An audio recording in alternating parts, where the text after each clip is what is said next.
முதல்ல நம்ம வீட்டில் இருக்க ஃபேனை ஹை ஸ்பீட்ல வச்சு நம்ம ஃபேனை சுத்த விடணும். ஸ்லோ மோஷன் இருக்கும் பாத்தியா, அந்த ஸ்லோ மோஷன்ல 10 செகண்டுக்கு ஃபேன் சுத்துறத நம்ம ரெக்கார்ட் பண்ணணும். கேலரியில போயிட்டு அந்த வீடியோவை எடுத்து பார்த்தோம் அப்படின்னா அந்த ஃபேனோட விங்ஸ் எத்தனை தடவை சுத்தி வந்திருக்கு அப்படின்றத கவுண்ட் பண்ணணும். அழுக்கா இருக்க இந்த ஃபேனுக்கு ஆர்பிஎம் செக் பண்ணும்போது 10 செகண்டுக்கு 40 ரவுண்டிங்ஸ் வந்துருந்துச்சு. அப்போ இதை 1 நிமிஷத்துக்கு கன்வெர்ட் பண்ணோம் அப்படின்னா 6ஆல மல்டிப்ளை பண்ணா வரும்.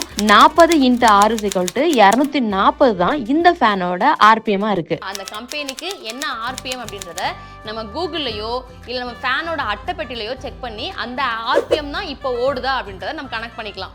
சரி அதெல்லாம் இருக்கட்டும். நீ தான் ரொம்ப அழகா ஃபேனை தொடச்சிட்டியே. இப்போ ஃபேனை சுத்து விடுவோம். நீ சொன்ன மாதிரி ஆர்பிஎம் இன்க்ரீஸ் ஆகுதா இல்லையான்றதை பார்த்துருவோம் வா.